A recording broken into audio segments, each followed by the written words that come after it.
Tantor Audio, a division of recorded books, presents Dare to be a Duchess by Sapna Bhog, narrated by Ashford Macnab. Chapter 1. 1823, London. Madame Delacour's masquerade. Red. The colour was everywhere.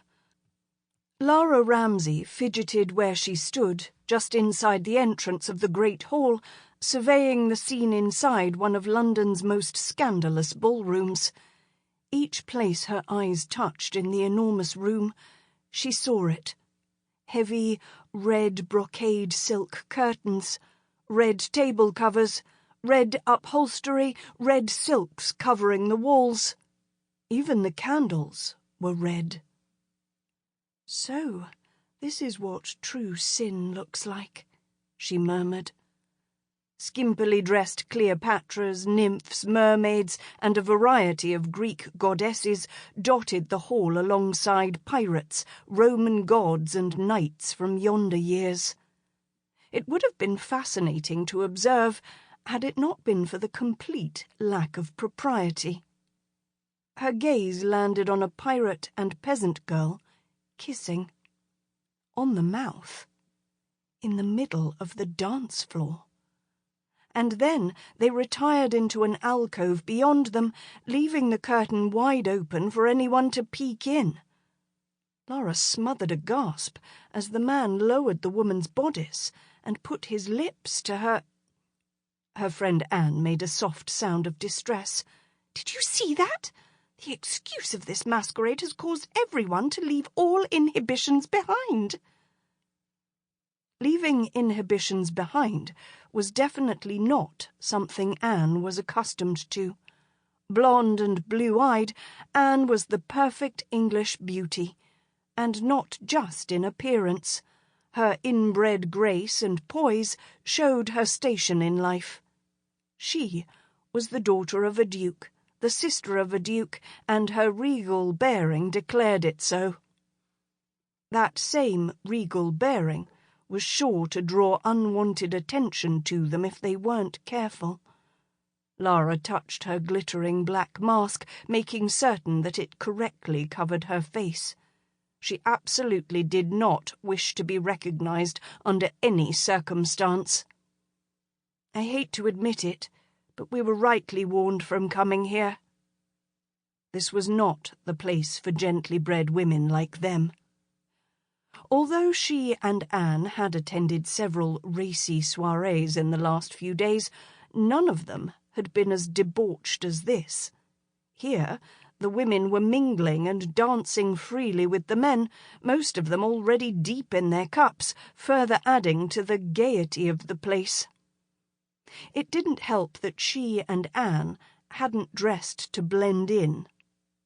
When Lara had decided to don a 9-yard Indian sari for this masquerade, aching to be styled in a costume that would reflect her Indian heritage, Anne had insisted that she too wear one in a show of solidarity. So here they were, each wearing a specially designed corset blouse, bare on the shoulders and upper back.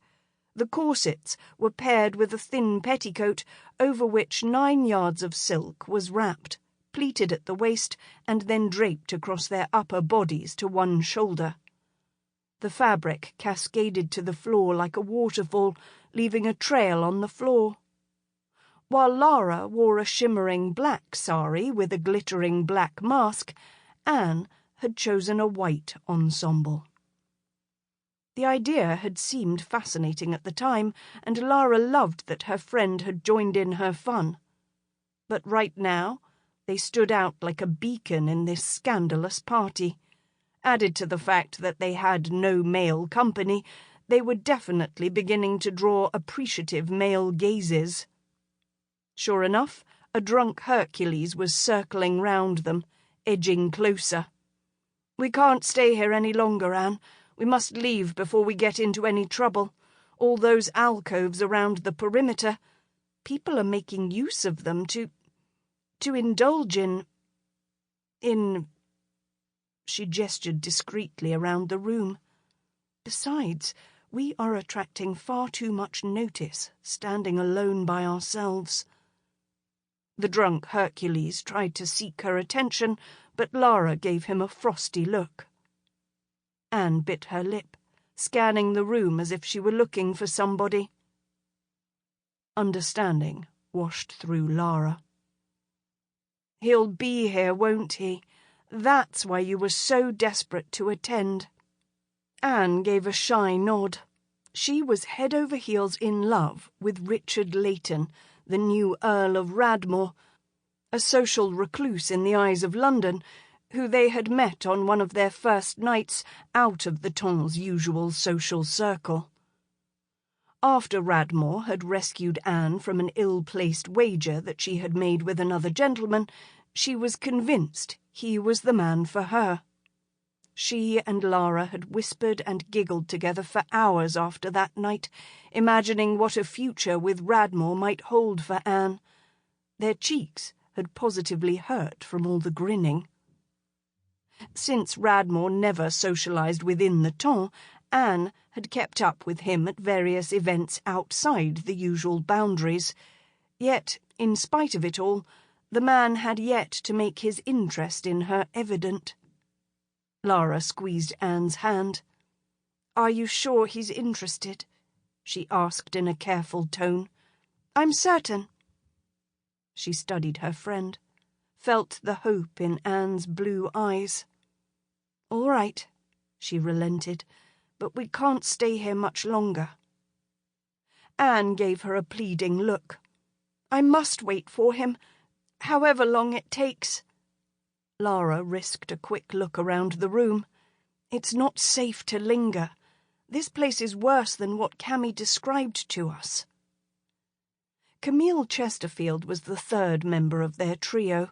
She'd been the one to discover this masquerade and told Lara and Anne.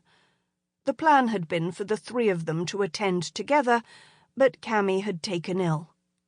Reluctantly, or so Lara thought until Anne revealed her plan, they had decided to attend without her. Cammy had warned them to be discreet and to keep their identities hidden at all times, else their reputations would be destroyed. Worse, they'd incur the wrath of Wolfe, Anne's very protective elder brother, the very proper and very staid Duke of Wolverton. Lara shivered at the thought. Wolfe was a formidable man, very conventional and usually quite full of himself. He had pretty fixed ideals on how proper ladies ought to comport themselves. Normally, crossing swords with him and thwarting whatever he said was a pet pastime of Lara's. But tonight she truly worried over his reaction, if he found out that they were here, and why. She wouldn't stand for him bullying Anne, brother or not. Chewing on her lip, she pondered her dilemma. Anne was in no mood to be convinced, and Lara's instincts were buzzing with the threat of imminent danger. They needed to leave. She again gestured to the alcoves with her gloved hand. "Look around, Anne. Look at what people are doing. This is no place to meet Radmore." "But it is, Lara, and that's why I have to be here." Lara's eyes widened.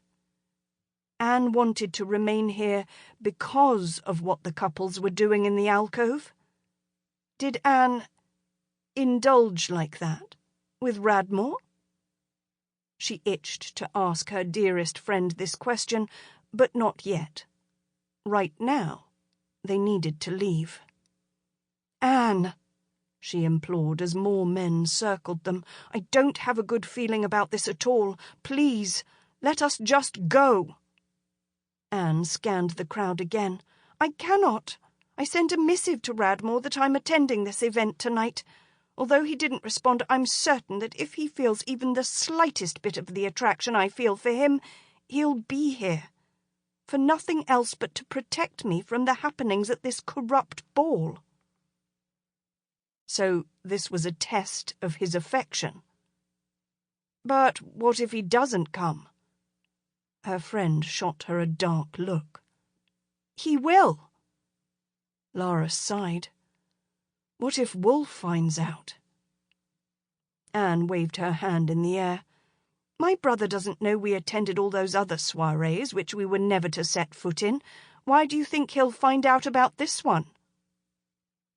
Because Wolfe was unpredictable, powerful, and often seemed to know everything. Not that she'd ever admit that to his arrogant face. Butterflies fluttered in her stomach as she imagined all the potential consequences they'd face if he did manage to find them here.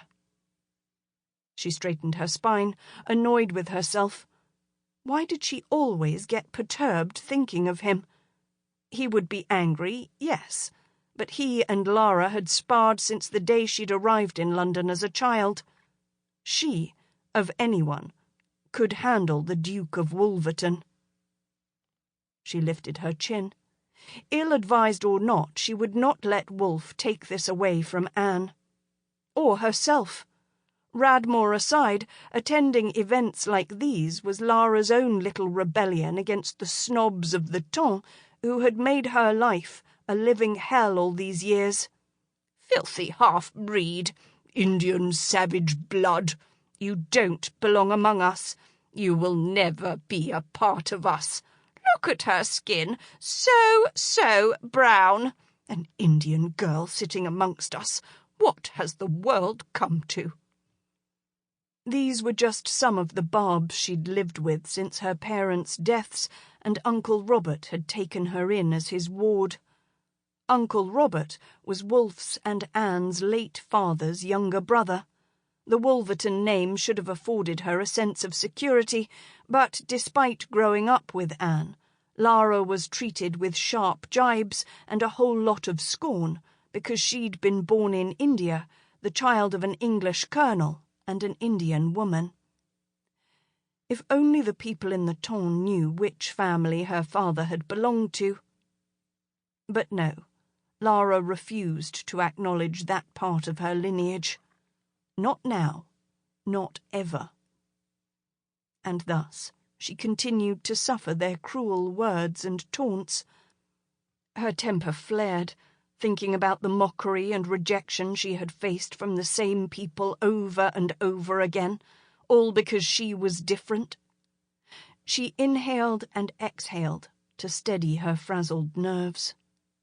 She was tired of being alone and of not being accepted because of who her parents were.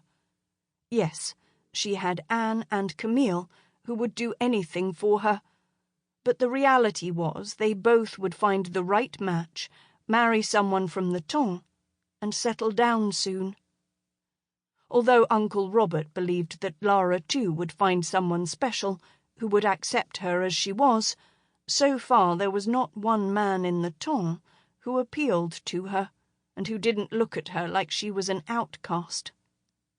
Hence, she had decided to step out of the boundaries of the ton to find the right man. Rich or poor, she cared not. She only wanted someone to love her, for her. But it was Anne who had found someone, although said man hadn't yet made his intentions clear. Lara studied her friend, who was still searching the hall for her chosen man. "Are you absolutely certain of his attraction to you?" she asked, not entirely convinced. "Yes," Anne replied, her eyes never once leaving the crowd. There was no point arguing with Anne when she'd made up her mind, and when it came to Radmore, she was immovable in her faith that he was her one true soulmate. Lara genuinely hoped he was, which was why she decided to give her friend a few minutes more before she physically manoeuvred them out the door. There was a rustling in the doorway, and suddenly a stream of new entrants entered from behind where they were standing. Lara was swept to one side, and she immediately lost sight of Anne. Heart pounding, she spun around to look for her, and found the drunk Hercules she had dismissed earlier, coming toward her again. And this time, he had a friend with him. Chapter 2. Tristan Wentworth, the Duke of Wolverton, Wolf to his friends, leaned casually against one of the tall columns in the overly crowded, overly raucous, completely scandalous ballroom. He kept his expression behind his black domino mask calm, showing none of the blatant fury that was raging within him. If his sister and her friend had indeed visited this debauched place, he would lock them up inside the house forever. Having eschewed the ballrooms of the Tantor entirely for several years, Wolf couldn't remember the last time he'd attended a masquerade, and that it was this particular one he was forced to attend was stoking the flames of his simmering anger. Scarlett Delacour was known for hosting the most disreputable parties, and he had no interest, none whatsoever, in participating in the events that unfolded here. He didn't need the false sense of anonymity that such gatherings provided to seek out women. He was only there because he'd received an urgent missive from his friend Leo, the Marquis of Saint-Léon, that Anne and Lara were present. Leo was one of his closest friends, and he implicitly trusted him to keep an eye on the girls until Wolf could find them in this mad crush. He adjusted the mask on his face, thankful for it and the hooded cape he had donned to hide his identity. Not that anyone here was interested in who anyone else was. However, one never suffered from being cautious, because one thing he did not do was play with his family's reputation. If anyone found out the Duke of Wolverton was in attendance, as was his unmarried sister, there would be a scandal bigger than the one that already marred the Wolverton family name. He continued scanning the crowd, his steel-grey eyes carefully searching, pausing briefly on each of the women present, trying to recognize them behind their masks. So far, Wolf hadn't sighted Leo or either of the girls, but he had seen enough of this place that he wanted to find Anne and Lara and get them out as soon as possible. This late into the night, the festivities around him had reached their peak, the men and women mingling freely and physically. Several ladies had already approached him, dressed in outrageous costumes with their faces behind gleaming masks and their bosoms displayed to attract attention. They had flirted blatantly. He sent each one away with a severe look, not bothering to speak words to any. Frustrated, he reached for his fob watch and checked the time. It was past midnight, and he'd yet to spot Anne and Lara. Could Leo have been mistaken? He scanned the crowd again for any sign of a duo of women together, but found none. His gaze snagged at the entrance, and he frowned. There was a woman standing there surveying the crowd. A beautiful black mask adorned with black feathers at the corners covered her eyes and the upper half of her face. Her outfit was different. Striking black silk draped across her curves, pleated at the waist, and flowed over a shoulder. She looked stunning. The bare skin on her shoulders and arms glowed golden in the pale candlelight, and his mouth watered. The effect of the black-feathered mask with her pitch-black hair, her golden skin, and that gorgeous black ensemble was breathtaking. No woman had held his interest in a long while, but this one intrigued him. She raised a gloved hand to her hair and pushed aside a long strand that had fallen on her face. He found his lips curving into a slight smile as the strand refused to stay behind and fell on her face again. The woman again raised her hand to push the strand back, and when it didn't comply, she shook her head, her chest heaving. She gracefully glided farther into the room, looking around. Her chin was tilted at a haughty angle, and her pink lips were set in a slight smile, as if none of the scene in front of her impressed her in the least. Wolfe frowned. That subtle arrogance she portrayed was vaguely familiar. Did he know her? No matter the case, she was stunning. He was tempted to make her acquaintance and find out if those pink lips of hers were as sensuous as they looked. But tonight he couldn't. All he could do was spend a few moments watching her until he searched for his quarry again. A very drunk man came toward her, trying to seek her attention, but the woman raised a haughty brow and dismissed the man with a glacial look. Something about the way she dismissed the man struck Wolfe in the chest, and his mind jerked to attention. He knew that look. He'd seen it before. Directed at him. And then he noticed the petite blonde by her side, and Wolfe wanted to knock his head against the column on which he was leaning. His breath quickened. Had he just been ogling Lara Ramsay? Of all the women he'd seen tonight, he couldn't believe that sharp-tongued shrew had caught his attention. Of course she looked familiar.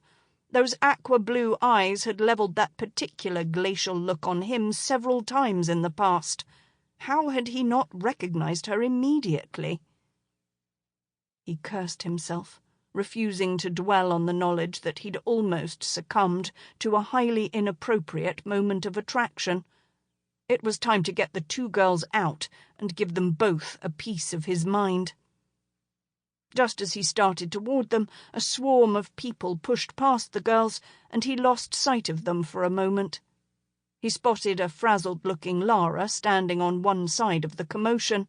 The drunken man she dismissed earlier had returned with a companion, who took her arm and tried to steer her away. Wolfe glanced at where Anne was standing earlier, and found her a little distance away, standing by a pillar, safe. Beyond her, in the distance, his eyes met those of his friend, Leo. Wolfe could either go and collect Anne, or rescue Lara from the trouble that seemed to follow her everywhere. His mind was made up even before he had voiced the question in his head. He motioned for Leo to keep an eye on Anne, and stalked toward Lara. A shiver of apprehension snaked down Lara's spine.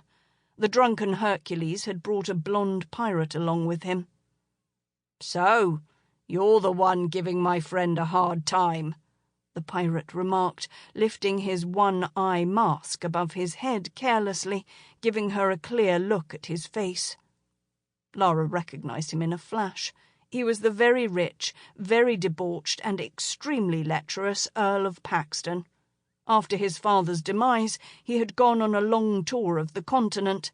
He'd only recently returned, and all of London was abuzz. Thanks to his immense wealth, everyone fawned over him. Paxton took his time assessing her from top to toe, his leering gaze resting on her chest for a few moments before it continued a downward path to her feet, then back up to her face.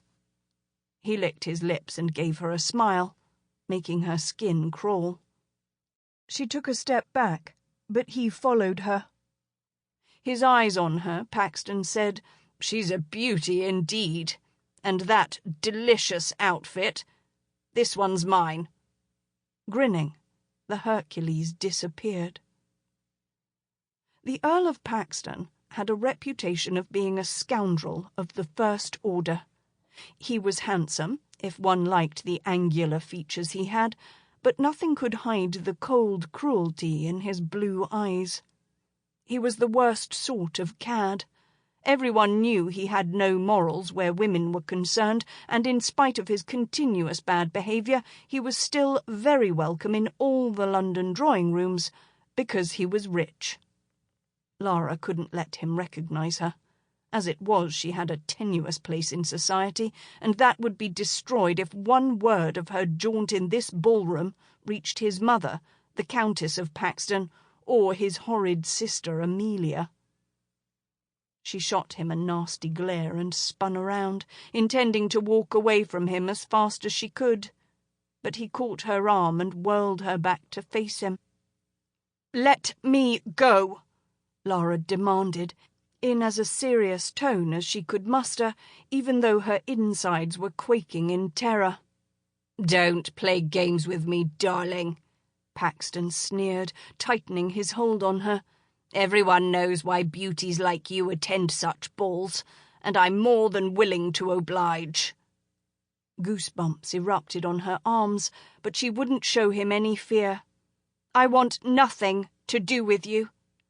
She tried to twist her arm out of his hold, but it was of no use. His grip was like a vice. Paxton smirked. "Stop protesting, my beauty. Let's go somewhere private, shall we?" He began pulling her toward one of the empty alcoves. Lara struggled against his hold, fear churning her stomach as he dragged her with him. She had to get out of his grasp, find Anne, and leave this place immediately. Just when she thought to trip him or plant a punch on his face, she heard a voice beside her growl, "Leave her alone." Lara sagged in relief, shutting her eyes, until she recognized the voice of her saviour. Her eyes popped open and crashed with the cold grey eyes of the Duke of Wolverton. Dressed in a black hooded cape and half-mask, Wolfe looked like a dark angel. Her pulse skittered, and all her bravado about standing up for herself disappeared. She was in deep, deep trouble now. Wolfe's furious gaze swept over her, and Lara swallowed against the lump in her throat. Finally, he turned to Paxton.